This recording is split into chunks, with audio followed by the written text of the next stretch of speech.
ও মা, মা বলো। কি রান্না করলে? আগে রবিবার তো মাংস রান্না করেছো তো? হ্যাঁ বাবা, মাংস রান্না করেছি।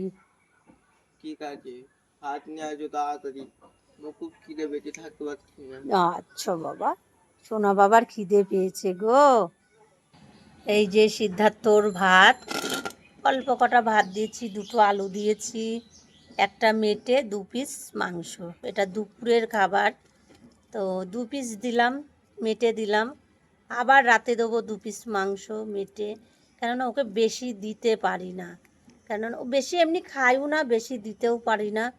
বেশি দিলে একটু পেটের সমস্যা হয়, কেননা ও বসে থাকে তো, হজম শক্তির তো একটা ব্যাপার আছে। তখন বেশি খেলেই তো হবে না, সেটা ঠিকঠাক হজমও করতে হবে।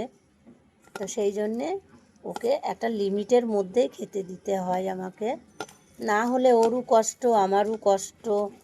বুঝতেই পারছো কেন কথাটা বলছি।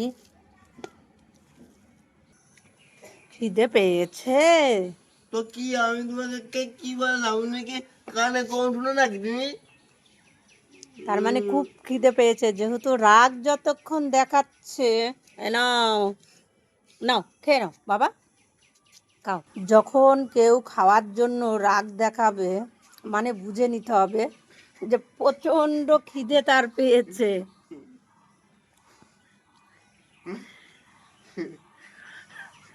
খাও খাও বাবা, খাও। আমি তো তোমার সাথে একটু ইয়ার্কি মারি, বলো অন্য কার সাথে ইয়ার্কি মারবো?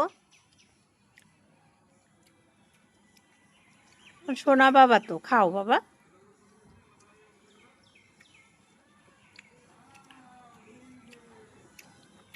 লক্ষ্মী সোনা, খাও, ঠিক আছে।